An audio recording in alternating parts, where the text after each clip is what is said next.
Hola, buenos días. Mi nombre es Gabriela Rodríguez Penados. Soy miembro del Comité de Ética en Investigación en el Instituto Nacional de Pediatría y yo represento a la sociedad civil.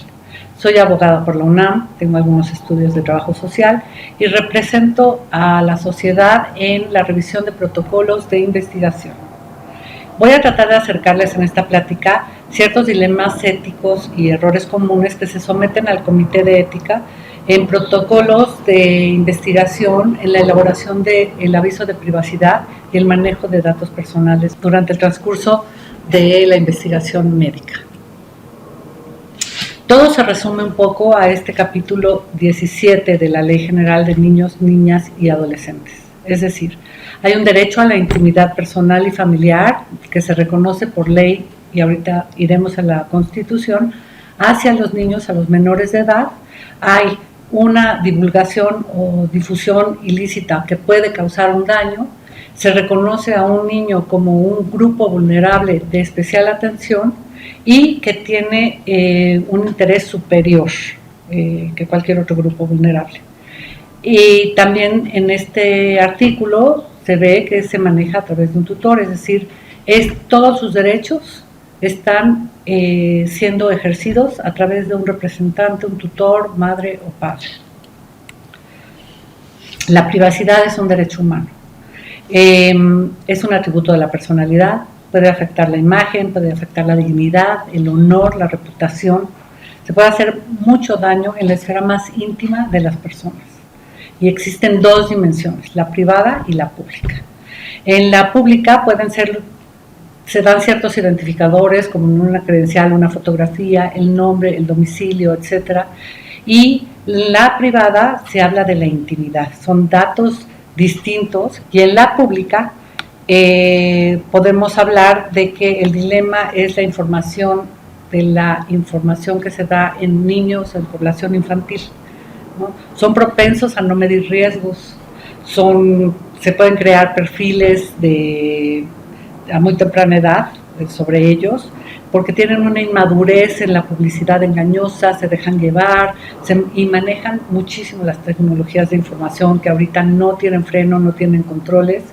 Ese es el dilema más grande que se da en los niños y el manejo de la información en forma directa.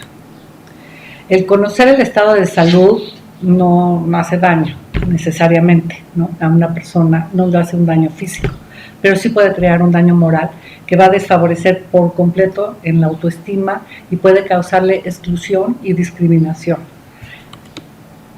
La Constitución mexicana, yéndonos un poquito a la ley madre, puede reconocer en el artículo 6 respecto de la libertad de expresión y el 7 en la libertad de imprenta, una libertad, digamos, irrestricta de lo que es la expresión, pero ahorita vamos a ver sus bemoles en estos dos artículos, pero el artículo 16 es realmente el que va a hablar de una autonomía informativa. Es decir, cada persona puede gestionar la información que puede o debe conocerse de él. Y en este derecho se incluye el derecho a aislarnos de las personas, a aislar nuestra información y que no se conozca nada de nosotros. El artículo 73 es el que habla justamente del derecho a la información, y a nivel federal podemos decir que la Ley Federal de Transparencia y Acceso a la Información Pública reconoce por primera vez en México la protección de los datos personales. Se limita, eso sí, a bases de datos del sector público y es una ley federal a nivel de todo el territorio. Las excepciones que hablábamos un poquito de la libertad de expresión y la libertad de imprenta que están plasmadas en el artículo 6 y 7 de la Constitución, simplemente limita al respeto de la vida privada, a la moral, a la paz pública. Esos son los límites.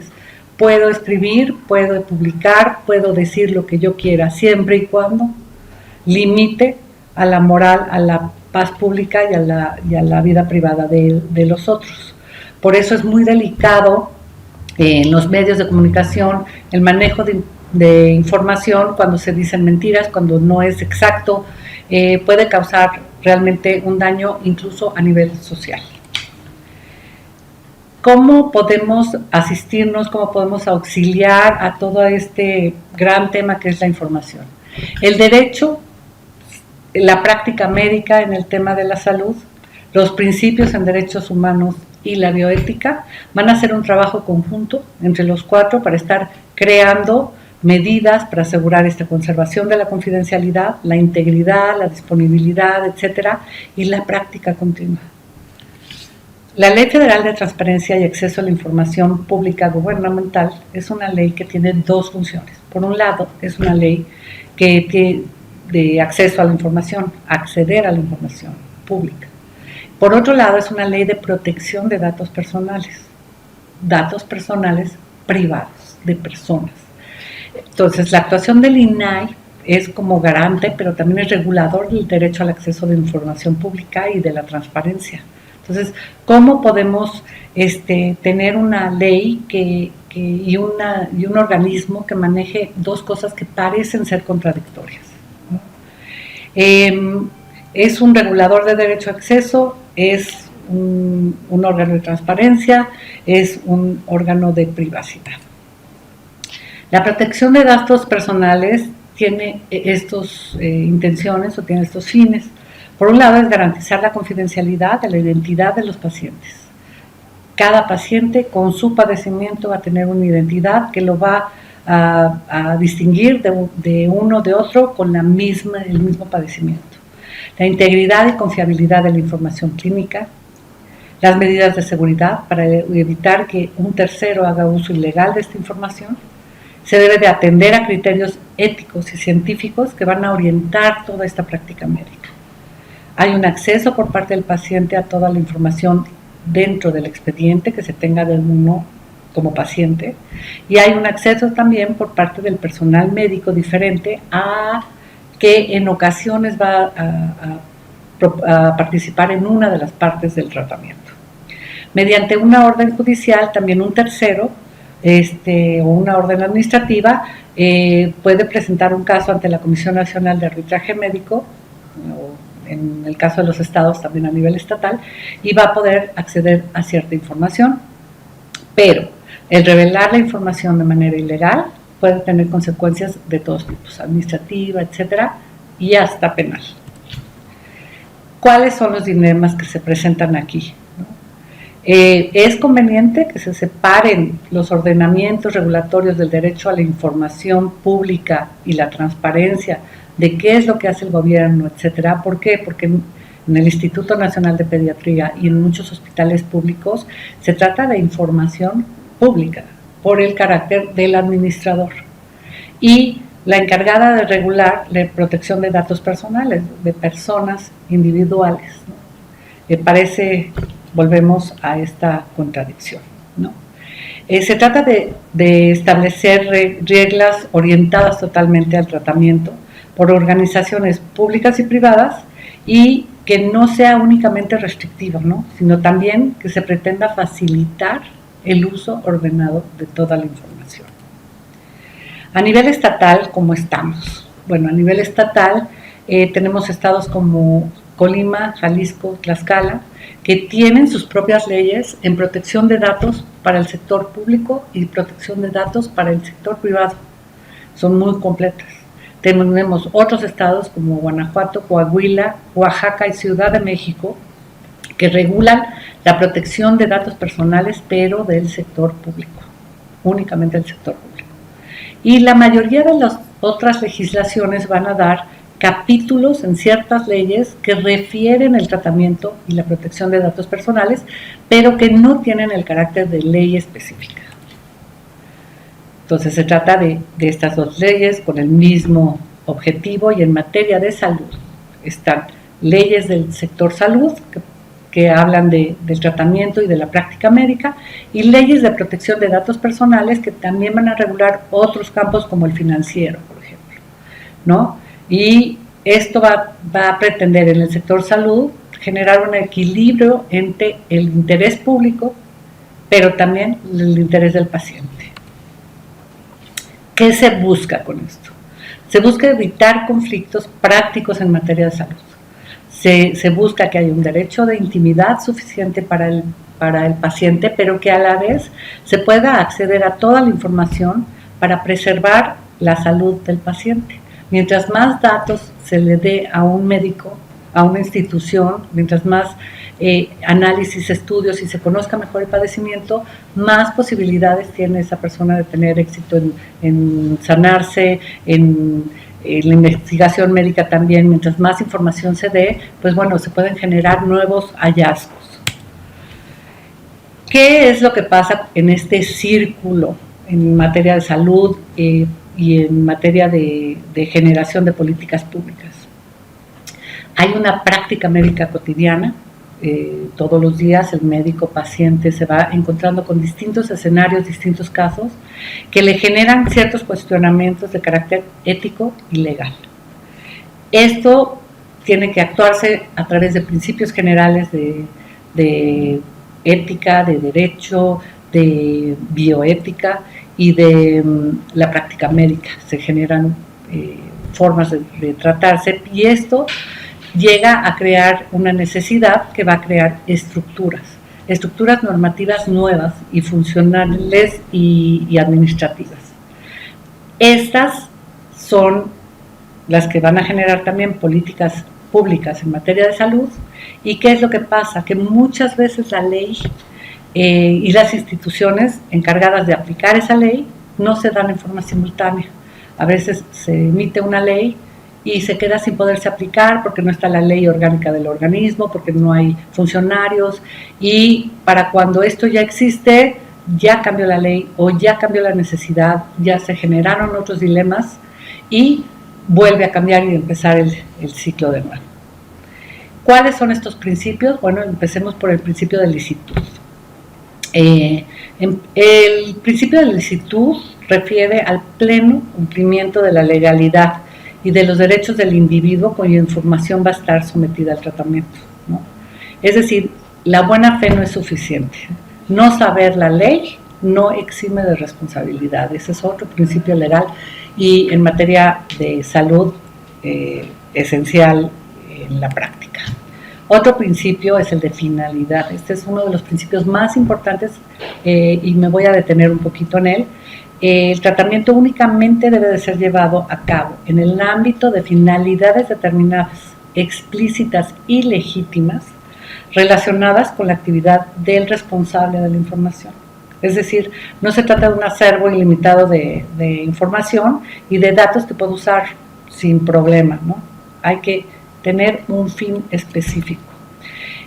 Aquí en el centro de la diapositiva podemos ver un extracto del aviso de privacidad que se sugiere dentro de la investigación médica se ha usado. Claro, el médico lo puede variar, se recomienda que lo adapte 100% a su propia investigación y es tal cual se está sugerido, ¿no? ¿A quién transfiero los datos personales? Aquí en el territorio nacional se van a mandar a otro lado, los va a utilizar un tercero. ¿Cuáles son los propósitos, las finalidades de esta transferencia, ¿no? ¿Se tienen identificados los datos que se van a usar? ¿Cómo se recaba la información? ¿Qué sucede al final? ¿Se destruye?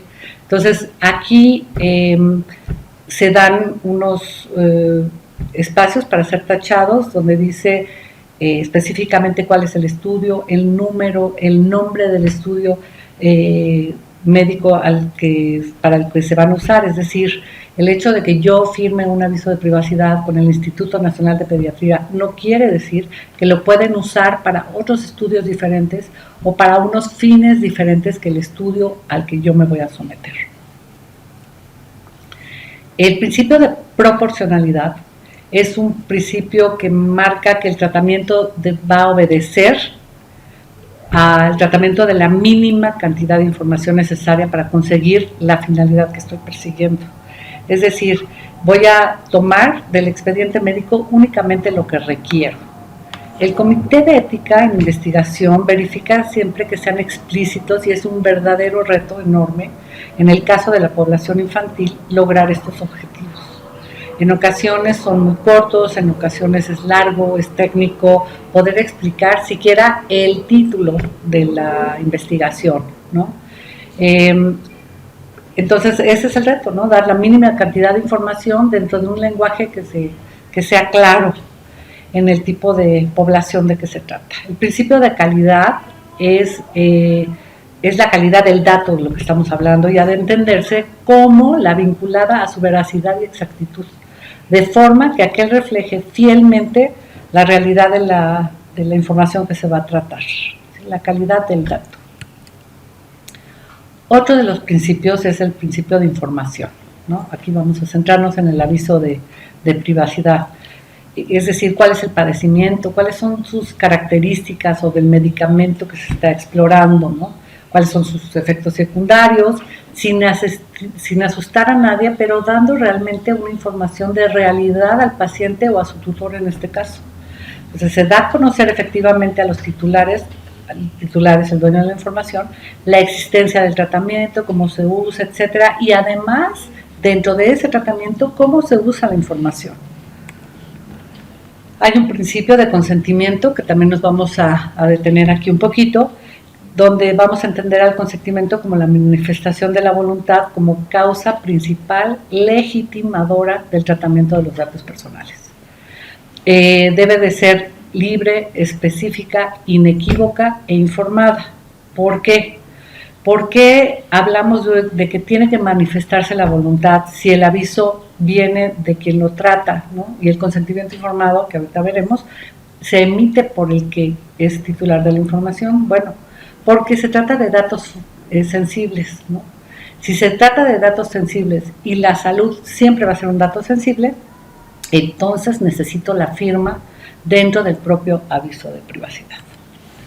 El consentimiento puede ser de muchos tipos, ¿no? Puede ser tácito, que se da cuando, habiendo dado, puesto a disposición del titular el aviso de privacidad, él no presenta ninguna oposición, ahí está tácito que lo acepta.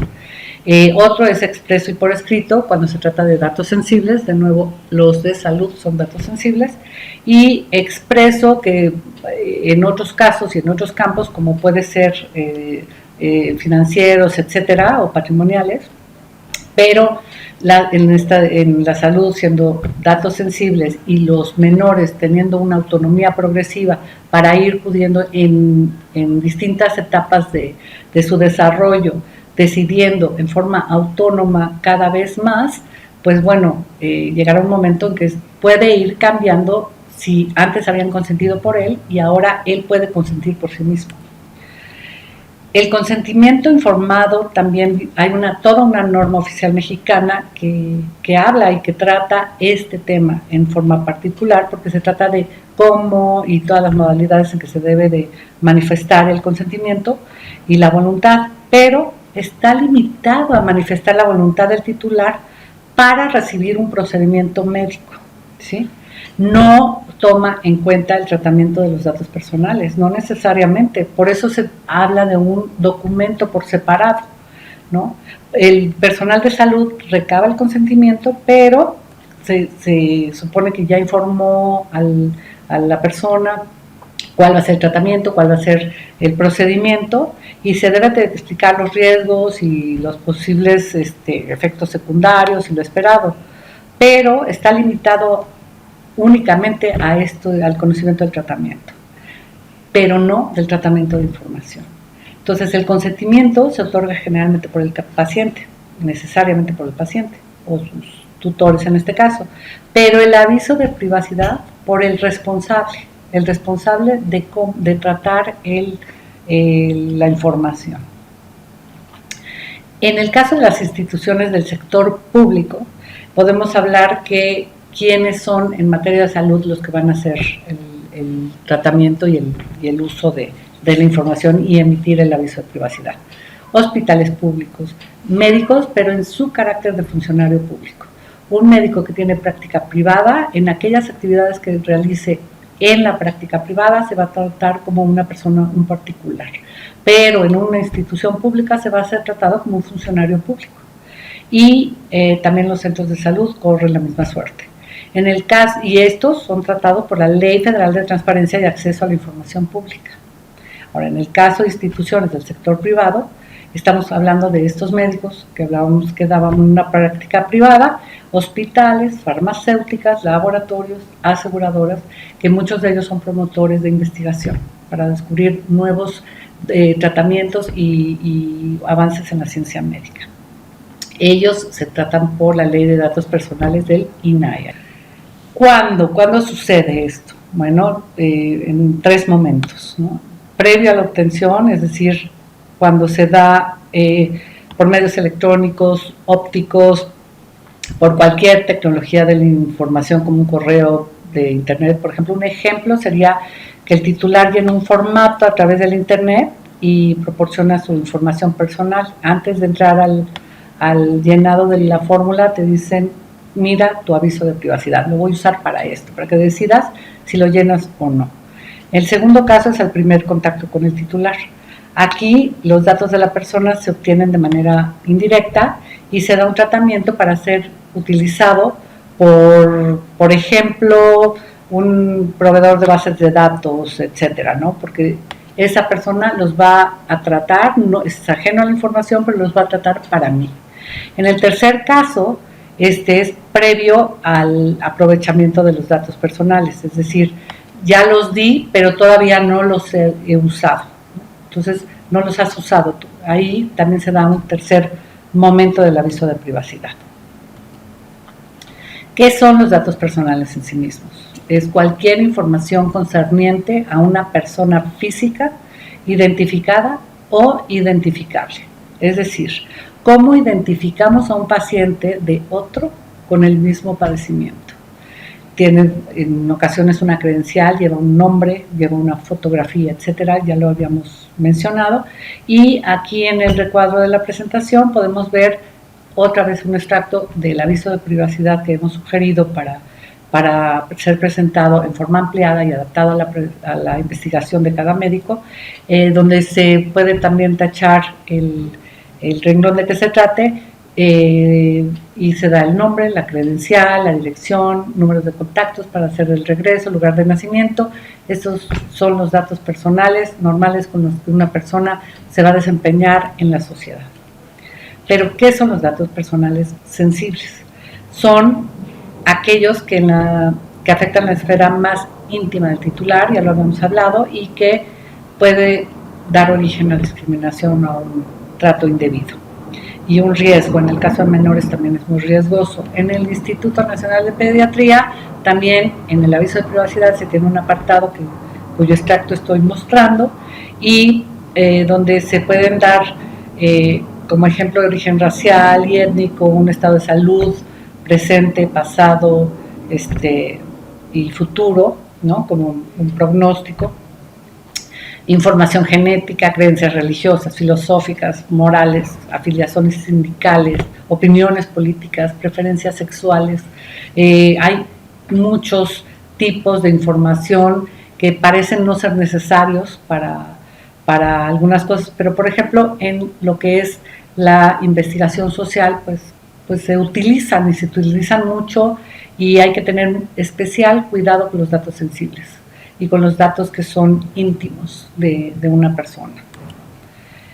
En pediatría se han definido como datos sensibles todos los que afecten a la esfera más íntima, porque los niños, niñas y adolescentes son una población vulnerable por sí misma, únicamente por la edad ya es una población vulnerable, y de quienes además pues se resulta indispensable proteger lo que es el interés superior. Ya esto nos ayuda a ver a esta población con un cuidado específico, y tenemos que cuidar su honra, tenemos que cuidar su privacidad, su intimidad, e inhibir cualquier violación a sus derechos, ¿no? ¿Qué sucede en la discriminación múltiple o transversal? Es una situación de vulnerabilidad que se encuentra cuando un niño, niña y adolescente es discriminado a través de una violación a su derecho a la intimidad, pero también puede ser que tiene una situación de pobreza, está marginado, pero en el Instituto Nacional de Pediatría generalmente, aparte de la vulnerabilidad por ser menor de edad, pues es un paciente, es también una persona con una enfermedad o con un padecimiento y eso lo hace con una discriminación múltiple y su información tiene que ser tratada en forma especial. Este otro extracto del aviso de privacidad refiere también a los derechos ARCO. Están apoyados en el artículo 16 constitucional, que se cita ahí abajo, y en el caso de nuestro formato sugerido, está reconociendo y trayendo e informando a la persona que siempre va a poder acceder a esos datos, rectificarlos, cancelarlos y oponerse al uso de ellos. Eso también tiene que venir en el aviso de privacidad, el derecho que tienen las personas a ejercer sus derechos ARCO. ¿Cuáles son estos derechos ARCO? El derecho de acceso es la facultad precisamente de acceder a mi información, a mi tratamiento, a todo lo que tienes de mí. Y es los datos personales que se encuentran en una base de datos, en este caso en un archivo o expediente clínico, en una radiografía, en cualquier parte del expediente clínico. Quiero saber qué es lo que conocen de mí hasta este momento y qué es lo que resguardan de mí. Ese es el derecho de acceso. El derecho de rectificación es una facultad de solicitar la corrección de los datos cuando son inexactos, incompletos o que no están actualizados. Aquí en el caso de menores de edad, pues vamos a tener que reconocer la autonomía progresiva, porque en algún momento vamos a tener que rectificar que ya no son menores de edad, que ya son mayores de edad, y muchos de los documentos o muchos del consentimiento, etcétera, se tiene que volver a acercar porque ya tienen otra condición que cuando pudieron haber iniciado un tratamiento que es largo en el tiempo. Los derechos de cancelación. El derecho de cancelación es la facultad de solicitar que los datos personales sean suprimidos, que sean eliminados totalmente de archivos, registros, el expediente médico, en fin, y dejen de ser tratados en el futuro. Si procede la cancelación, los datos deben de ser bloqueados y después ya suprimidos, ¿no?, de los registros. En el caso de la oposición es diferente. La oposición es una manifestación firme de abstenerse de utilizar la información personal para ciertos fines. Por ejemplo, la publicación de datos personales en una fuente de acceso público, que me quiten de una base de datos, que se pueda evitar un daño o afectación, ¿no? En ocasiones hay un lunar que es específico de una persona, etcétera. Hay algo que lo puede identificar y dice, yo no quiero ser parte de eso porque automáticamente me van a poder identificar. Aquí, en este otro extracto, se dan ciertos ciclos de vida de la información y de cómo podemos ejercer los ciclos de vida de los derechos ARCO. Bueno, el titular, que es el titular de la información, va a recibir dentro del aviso por parte de la institución qué hacer en el caso de que sienta vulnerados sus derechos.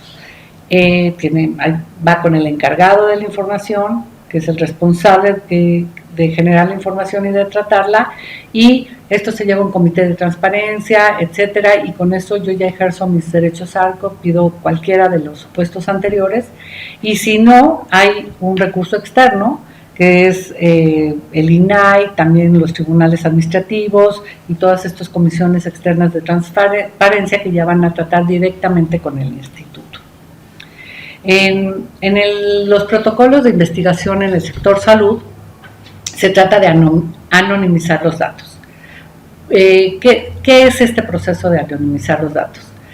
Es quitarle el nexo de una persona identificada o identificable, que hablábamos que eso era los datos, al dato.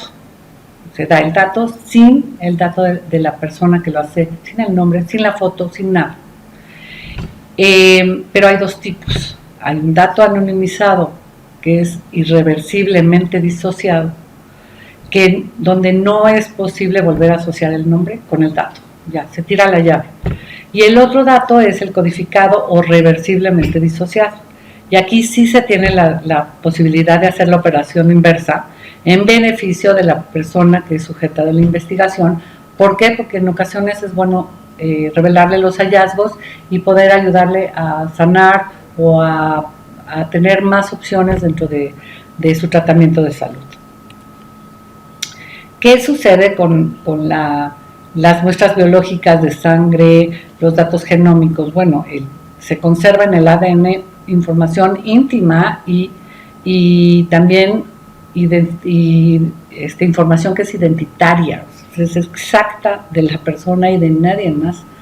Por definición, pues son datos sensibles, ¿no? Requieren por ello entonces especial atención. Hablábamos de derechos humanos, y cuando en una base de datos se desligan del nombre, que pierden el carácter de datos personales, tendríamos que presentarnos a ese dilema. No puede desligarse algo que es identitario como el ADN.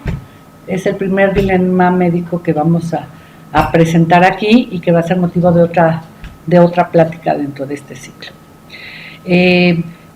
Aquí, más que un enmascaramiento, digamos, de los datos, para cubrir los datos cuando se hace esta disociación, es un tratamiento para que sea disociado, es realmente una separación.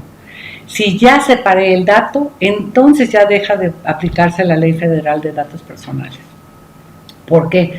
Porque ya no se trata de datos personales, ya están anonimizados, ya son datos anónimos, son parte de una estadística y ya no se identifica a nadie, ya no va a protegerse mediante esa ley. ¿En dónde se usa la protección de datos en investigación médica? Bueno, el primer supuesto es en tratamientos médicos. Estos incluyen drogas experimentales, nuevas combinaciones de drogas, o nuevos abordajes quirúrgicos, radioterapia, etcétera. También para investigaciones preventivas. Buscan a veces mejores maneras de evitar enfermedades, medicinas, vacunas, vitaminas, etcétera, todos cambios de estilo de vida. El tercer supuesto, que es en investigaciones diagnósticas, que son aquellas que están llevadas a cabo para encontrar pruebas o procedimientos para diagnósticos de enfermedades y el mejor conocimiento de enfermedades, y en investigaciones para pruebas de escrutinio o de calidad de vida.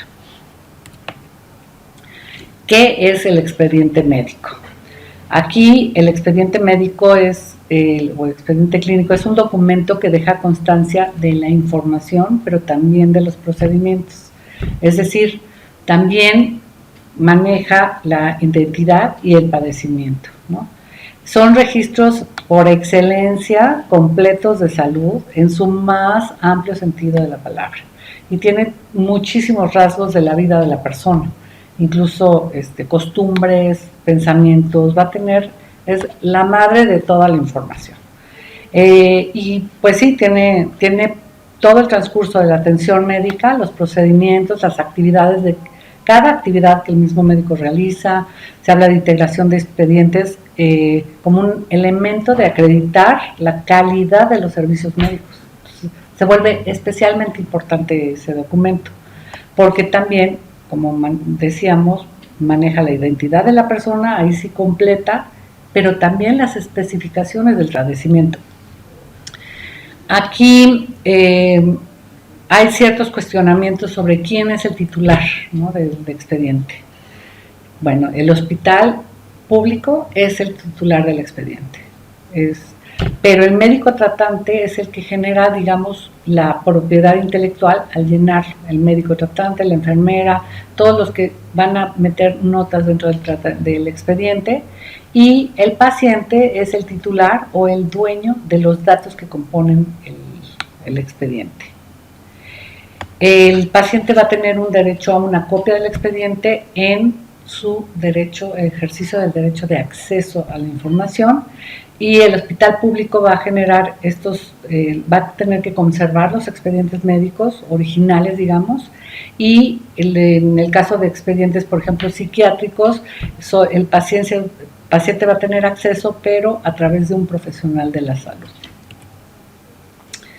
Aquí hay ciertas definiciones para ver quién es el titular, que es la persona física a quien va a corresponder este dato; el encargado, que es la persona que va a tratar estos datos personales a nombre y por cuenta del titular; el responsable, que que a veces son instituciones públicas, en este caso es el instituto, más que las personas físicas, y van a tener todos estos procedimientos y el poder de decidir respecto a cómo tratan los datos personales, sus usos, sus finalidades, en fin. Por eso se someten a comités, a varios comités, no solamente al de ética en investigación, sino a varios comités, porque se trata de una institución tratando los datos y siendo vigilante y cuidador de que esta investigación se dé en términos legales y correctos. Hay un comité de transparencia que es el que va a estar viendo que se ejerzan estos derechos ARCO y de que la información sea legalmente utilizada, que los procedimientos sean los adecuados, y los organismos garantes, que son el INAI y otros, los internos y los externos, que van a poder dar la práctica del manejo de toda la información. En este otro extracto del aviso de privacidad sugerido, se maneja un espacio para el llenado del doctor o el médico que está tratante respecto de la investigación, quién es el responsable de la información, cuál va a tomar del expediente, y él se hace responsable de que esa información sea para ese tratamiento, para esa investigación, y se identifica a sí mismo con un nombre, con un domicilio, etcétera, para que se sepa quién es el que va a tratar los datos de la persona. ¿Cuáles otras obligaciones tiene un responsable? Bueno, siempre toda comunicación de datos personales, todo movimiento de datos personal tiene que tener un aviso de privacidad, y el encargado puede ser una persona física, puede ser una persona moral y puede ser ajena incluso a la organización responsable. Un tercero es esta persona que va a hacer el uso para finalidades propias de ese tercero, como puede ser la farmacéutica, puede ser alguien ajeno que va a aprovechar el dato. Pero, ¿quiénes integran la preservación o violación de la confidencialidad en estos casos? Bueno, una es la persona a quien le pertenece la información, en este caso es el paciente. La segunda persona es quien sí tiene acceso legítimo a la información, y la tercera persona es la que, no teniendo acceso legítimo a la información, se acerca y tiene acceso a ella. El reconocimiento de la titularidad del paciente sobre sus datos proporciona a los médicos y al personal de área de la salud una característica especial. Es el secreto profesional sobre la información confidencial. Y esto se ratifica ¿cómo? Pues con este principio, ¿no?, del secreto profesional entre los médicos, los abogados, ciertos profesionales, porque van a tener acceso a información muy íntima. ¿Cómo resolvemos este dilema y no dejamos a estas personas que generen ciertos principios personales para el tratamiento de la información? Bueno, a través de firma de convenios de confidencialidad que se encuentran a veces en el clausulado de su contrato de trabajo. Ahí puede venir una cláusula, o pueden haber procesos tan íntimos o tan específicos que requieran un convenio de confidencialidad en forma particular. ¿Por qué es importante la confidencialidad en el ámbito médico? Bueno, se trata de la confianza que se tiene a un médico. Aunque sea la primera vez que va uno a ver a un doctor, se crea una relación íntima con él, porque estamos abriendo nuestro cuerpo, nuestro padecimiento, nuestro psique con esa persona en un primer contacto. Y los pacientes revelan información íntima para ser tratados y diagnosticados correctamente. Y los pacientes deben de confiar totalmente al abrirse que esa persona va a guardar perfectamente los datos y no los va a dar a conocer a terceros, y en el entendido que esa revelación pues puede causar un daño. ¿Cuáles son las excepciones? Cuando el responsable obtiene los datos en forma indirecta o que son datos públicos también, ¿no? Cuando se recaba información de personas morales también no hay problema, porque la protección de datos es datos personales. Los datos de las compañías, los RFCs, los estados financieros son datos públicos. El registro público de la propiedad y el comercio mantiene todo este tipo de información. Estamos hablando de personas físicas. También cuando se recabe información de datos personales en calidad de comerciantes y profesionistas, por ejemplo, que están haciendo publicidad acerca de sus servicios, o cuando estas personas prestan servicios a otras personas físicas o morales. Aquí el consentimiento informado viene por parte del paciente hacia el médico, y el aviso, el convenio de confidencialidad pueden ser las dos partes. Los dos firman un acuerdo de cómo y de qué manera se va a tratar la confidencialidad de la información. Hay dos tipos o tres tipos: el simplificado, el integral y el corto. Ahorita hablaremos del corto, pero el integral es el que siempre se tiene que hacer, siempre, aunque después se dé simplificado y se dé a conocer solamente una parte de ella. Es decir, ¿qué es lo que tiene que tener el simplificado? Al menos la denominación del responsable, las finalidades del tratamiento, las transferencias que se van a requerir hacer con el consentimiento del titular, a quién se le transfieren, cuáles son las finalidades, y la puesta a disposición del aviso de privacidad simplificado al titular no exime de la existencia del integral. En el caso de los avisos de privacidad cortos, como los que suceden en una rifa, en un mensaje de texto, por ejemplo, en el celular, son espacios mínimos, están limitados, pero primero se da el integral, luego se ve el simplificado, y en el corto normalmente nos remite: si quieres saber más información, vete al integral. Para que el aviso de privacidad sea eficaz y sea práctico, tiene que tener un diseño sencillo, una estructura muy clara, que facilite el entendimiento y que esté en español como idioma y con un lenguaje claro y que sea comprensible para todos, universal. ¿Qué es lo que quiere decir esto? Que no se usen frases inexactas, ambiguas o vagas, entre otros, así como todas aquellas que resulten, o poner de manera enunciativa más no limitativa. Eso no es claro, no es específico, es bastante ambiguo, y hay que evitar ese tipo de explicaciones de información.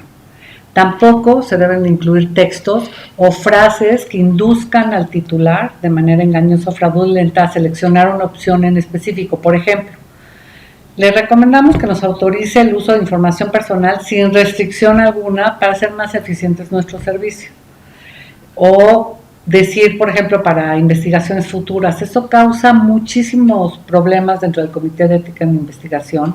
Nos cuestiona muchísimo si las investigaciones futuras, por ejemplo, están relacionadas con el mismo tratamiento, los va a realizar la misma persona, no tiene límite, si tiene límite, qué tanto se parece al padecimiento o es consecuencia o seguimiento de ese padecimiento, es algo completamente nuevo donde no me han pedido mi consentimiento específico.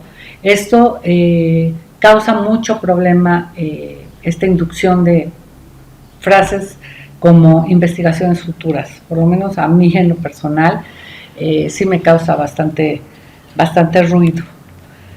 No se deben de incluir casillas u otros mecanismos similares que estén marcados ya previamente, y que más bien, si a mí me obligan a desmarcarlos, si no quiero, están preaceptados, ¿no? Eso hay que evitarlo por completo. Hay que permitir a la persona marcarlos o no marcarlos según su voluntad, y no darles esa ayudada que puede ser más bien una inducción, ¿no?, a hacer algo o no. Tampoco debemos de remitir al titular a textos o documentos que ya no estén disponibles, que tengan hipervínculos, que ya están deshabilitados o que no contienen la información, no corresponden a la información que está señalada ahí, pero pues nos deja muy tranquilo que hay un hipervínculo, ¿no? ¿Por qué? Porque a veces ya no existe la información, está en otro idioma o nos lleva a una farmacéutica en Europa, etcétera, que no es incomprensible o no se relaciona totalmente o en forma directa al tratamiento o a la investigación. Se puede usar un único aviso de privacidad para distintas actividades.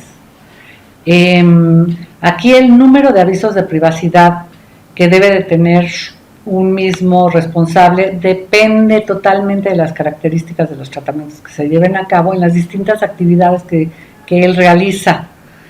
Entonces no se recomienda que el mismo aviso de privacidad refiera a los tratamientos en los que la información a incluir es distinta entre sí, es decir, las finalidades y el tipo de datos no son los mismos y se van a usar en forma diferente para cosas diferentes, aunque sea en la misma persona.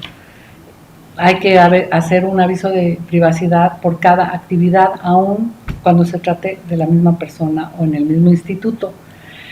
¿Quién está obligado a demostrar el cumplimiento de la obligación? Pues el responsable. Va a tener que demostrar en una supuesta controversia ante el INAI que hay procedimientos, que si se puso a disposición del titular el aviso de privacidad. ¿Cómo lo podemos hacer en el caso de salud siendo sensible? Pues a través de la firma. Ahí sí es como nos apoyamos un poquito para comprobar que sí se dio el aviso de privacidad, sobre todo porque son, otra vez, datos sensibles. Las medidas de seguridad que se tienen que tomar son administrativas, hay físicas o son técnicas. Se tienen que adoptar por parte de los responsables para proteger de daño, de pérdida, de alteración, destrucción, etcétera. Las administrativas, ¿cómo se dan? Pues a través de procedimientos que se dictan en las propias instituciones. Esto ya es una guía para todos los que participan de mano en mano en el tratamiento de la información mediante los procedimientos. Físicas, por ejemplo, puede ser poniéndole llave al lugar donde se resguardan, los disquetes, las USBs, el lugar donde están las computadoras madre dentro del instituto, los sistemas de información del lugar. Y técnicas a través de un password o a través de encriptaciones de los datos y la información para que ya teniendo todas estas barreras podamos proteger la información. Todo esto es un sistema de gestión de la protección de la información.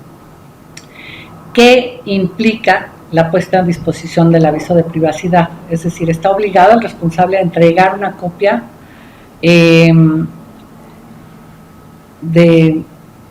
del mismo, pues, e implica hacer del documento. ¿Qué implica la puesta a disposición del aviso de privacidad? Se puede dar un aviso de privacidad o una copia si se solicita a través del derecho de acceso.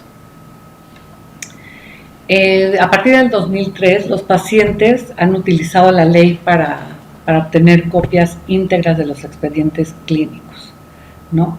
Esto a través de la NOM 168 y que establece todos estos criterios científicos, tecnológicos, administrativos, etcétera, del uso del expediente clínico. Aquí se requiere realmente toda la información. Hay una gran resistencia en el sector salud para dar toda la información. ¿Por qué? Porque hay dos temores. Uno, que se incentive la medicina litigiosa en el país, como sucede en otros países que no son México, ya casi deportiva. Y también que se puedan encontrar con archivos que no son uniformes en todo el sistema de salud y archivos deficientes que se encuentren dentro del expediente clínico. El criterio es que el expediente electrónico se ha sugerido el uso universal, pero que facilitaría el intercambio de la información, a ponerla universal para todos los que participen en instancias distintas en la salud de un paciente, pero también tendría que estar muy claro el tratamiento por todas estas manos irrestrictas que va a pasar esa información. Entonces se crean aquí varios dilemas. El reglamento también establece que se excluya, esto es muy importante, una etapa de conciliación entre las partes cuando el titular es un menor de edad. ¿Por qué? Por su condición de vulnerabilidad. Entonces, en estos procedimientos administrativos donde se ejercen los derechos ARCO y se está protegiendo la información y se está accediendo y se están acelerando mecanismos de protección, la etapa conciliatoria que se daría en el caso de otros adultos, en el caso de menores, se exime, a menos que esté representado por un tutor, porque se vuelve de carácter urgente, de carácter importante y vulnerable la información respecto de un menor. El aviso de privacidad puede sufrir modificaciones en el tiempo. De nuevo, esta parte en negrillas es el extracto del aviso de privacidad sugerido en el instituto, porque por modificaciones, actualizaciones, nuevos requerimientos de la ley que antes no existían, la forma en que se va a prestar el servicio, modificaciones en la propia investigación médica. Pero hay otro muy importante que es la mayoría de edad. La mayoría de edad en sí misma modifica por completo el aviso de privacidad. Por ello, a la mayoría de edad muchas veces es necesario la obligación de mantener los datos actualizados de la persona ya desde su propio consentimiento. La identificación del perfil de los datos personales debe de ser muy clara. Esta es otra recomendación que se hace. Es muy importante que se reconozca que se trata de menores de edad, que se trate de niños y que se determinen las previsiones particulares para menores de edad. A veces nos asistimos, por ejemplo, en el asentimiento informado, de dibujitos, de cosas que les hagan percibir de forma más clara las cosas, y se debe de definir cuál es el medio de difusión más adecuado que resulte pertinente también para ellos, y además redactar el aviso de privacidad en función de ese perfil.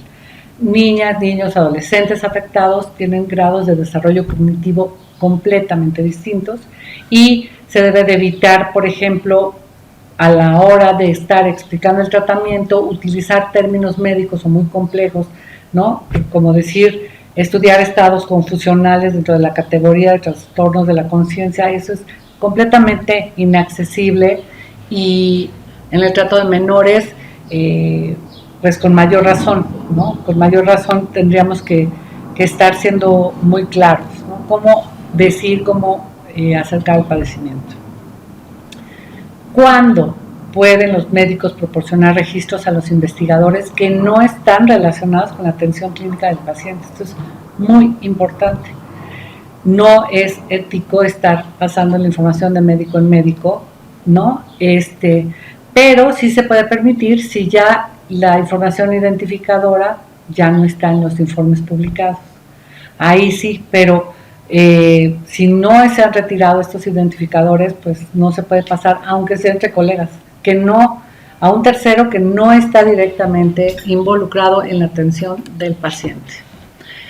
Hay otras circunstancias que se dan por ley o por los reglamentos, que son en pandemias, en transmisión, en ciertas enfermedades infecciosas, en asuntos que se tienen que reportar como enfermedades, o también como eventos como son heridas de arma blanca, con una caída, que no queda claro cómo se pudo haber dado, porque eso puede tener consecuencias legales, pero de otro tipo, ¿no? De carácter penal, etcétera. ¿Qué es la confidencialidad compartida? ¿No? Volvamos a este punto. Siempre empezó y surgió mucho a partir del VIH-Sida, y algunos médicos argumentan que en casos de que sus colegas médicos pueden tener el riesgo de contraer una enfermedad de un paciente, es cuando se da la confidencialidad compartida.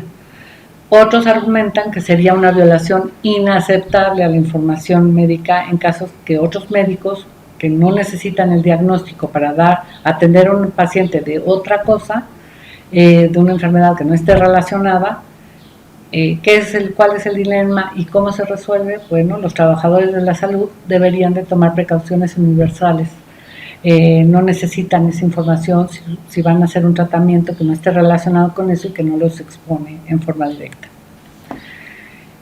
Los resultados de análisis genéticos deben de mantenerse en forma estrictamente confidencial y no deben de ser revelados a personas ajenas sin ese consentimiento de la persona cuya muestra fue analizada. Al hablar de personas ajenas, ahí va otro dilema, estamos hablando de otros familiares o de personas un poco más lejanas. Por ejemplo, el caso de un niño con una enfermedad genética que afecta a sus hermanos mayores de edad o al propio padre o madre, o su tratamiento requiere cierta compatibilidad o conocerse para que otro hermano tenga mejores posibilidades de sanarse o prevenir lo que le dio al hermano menor. ¿Cómo se trata esta información en familia cuando el tipo de enfermedad va a afectar o puede llegar a afectar a varios en la familia? ¿Qué sucede en el caso de investigación social? ¿No? Algunas particularidades de las ciencias sociales hacen que estos temas tengan que recibir muchísima atención. No es menor, porque aunque en ocasiones pues no es físico, los investigadores estudian actitudes, comportamientos, prácticas, culturas, tradiciones, experiencias vividas, entre otras cuestiones, ¿no? Y indagan muchas veces actividades e historias consideradas íntimas y acceden a datos e información privada y sensible. Los temas considerados sensibles pueden ser súper diversos y pueden depender de un contexto social, cultural, religioso.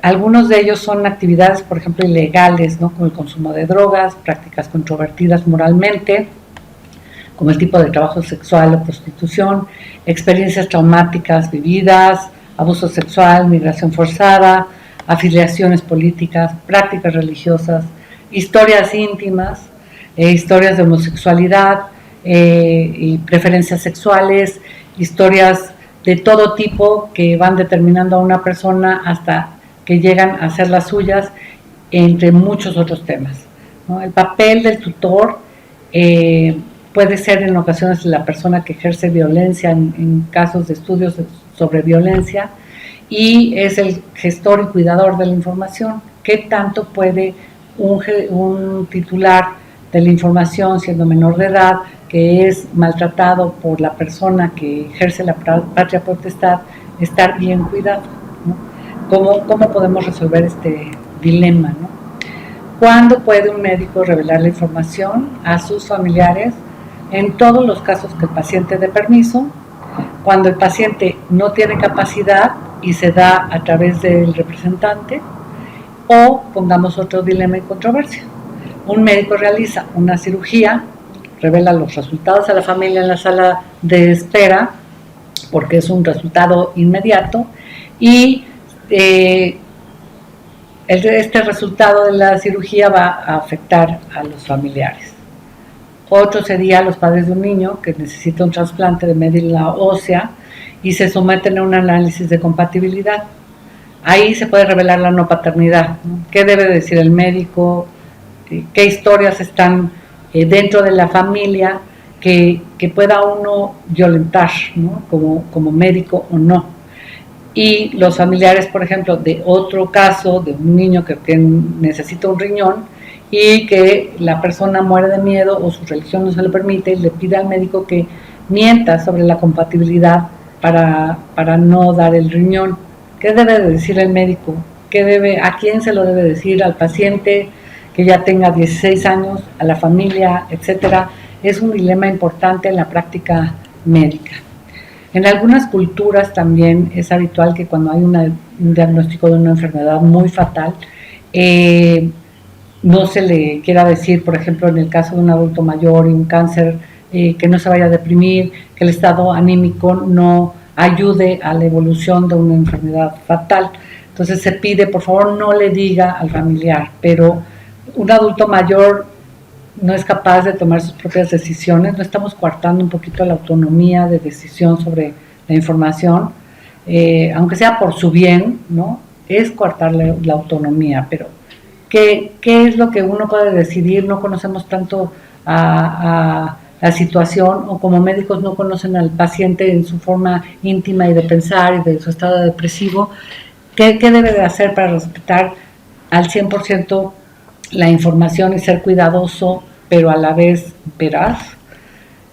Aquí, con el aviso de privacidad, no se trata nunca de limitar la investigación científica, sino de promoverla, de respetar la autonomía informativa y la dignidad de las personas. Entonces, como miembros del Comité de Ética en la Investigación, en un hospital pediátrico tratamos de velar porque estos derechos se cubran sin frenar la investigación médica. Y espero que esta plática les ayude en el llenado de cuando se acerquen al supuesto de un aviso de privacidad, que siempre lo van a tener que confrontar, tomen en consideración todos estos aspectos para que se pueda acercar en una forma más amable a un paciente que en el caso de la salud, pues bueno, siempre va a ser una persona vulnerable, y en el caso de un instituto de pediátrico, pues siempre va a ser un menor de edad. Muchas gracias.